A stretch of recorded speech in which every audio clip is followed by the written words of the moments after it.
మేము అనుకున్న మోడల్ ఒకటి, మేము ట్రై చేసిన మోడల్ ఒకటి. ఇన్‌స్టాగ్రామ్ రీల్స్ స్క్రోల్ చేస్తుండగా బేబీ ఫుట్ ప్రింట్ మెమొరీ గురించి ఒక రీల్ వచ్చింది.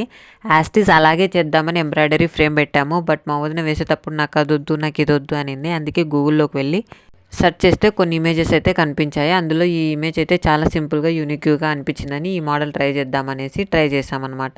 ఇంకొకటి మా అల్లుని కోసము అది బటర్‌ఫ్లై మోడల్. ఫైనల్‌గా అవుట్‌పుట్ అనేది నేను వీడియోను, ఫోటోలు తీసి వాట్సాప్ స్టేటస్లో పెట్టుకున్నప్పుడు కామెంట్ ఇచ్చారనమాట. రీల్స్ కోసం పాపను ఏడిపిస్తున్నావు అనేసి. పిల్లలు అనేక చాలామంది కామన్గానే ఏడుస్తుంటారు. ఇది మెమొరీ జస్ట్, నా రీల్స్ కోసం అయితే నేను చేయలేదు. ఇలాగో చేస్తున్నాం కాబట్టి వీడియోస్ ఇస్తాము, అదే పనిగా వీడియోస్ తీయము. ఇది ఒక మెమొరీ అని. పిల్లలు ఏడుస్తారు కదా అని స్నానం చేపించడం ఆపేస్తామా? ఆపేయం కదా. ఇది కూడా అంతే, వాళ్ళు ఏడ్చినా కొద్దిసేపు మాత్రమే, కానీ మనకి మెమొరీ కావాలన్నప్పుడు తప్పదు. పాప యొక్క డీటెయిల్స్ అన్నీ ఆ ఫూట్లోను, ఆ హ్యాండ్లోను రాసాము. ఇది బాబుదన్నమాట. రెండు అటు సైడ్ ఇటు సైడ్ రివర్స్లో వేసేసి మధ్యలో బటర్ఫ్లై లాగా వేస్తే బటర్ఫ్లై మోడల్ అనేది వచ్చేసింది. తర్వాత గ్లూతో నీట్గా అనేది సైడ్స్ స్టిక్ చేసుకోవాలి. లేస్ అనేది బ్లూ కలర్ వేసాను, ఎందుకంటే ఎల్లో పింక్కి బ్లూ అనేది బాగా సూట్ అవుతుందనేసి.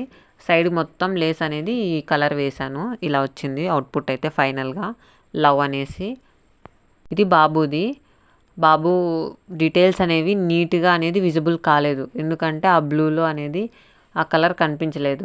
అదే పాపవైతే ఎల్లో కలర్ కాబట్టి చాలా అంటే చాలా విజిబుల్గా కనిపిస్తున్నాయి. ఇంతకీ ఇది ఎలా ఉందో కామెంట్ చేయండి. Thank you for watching.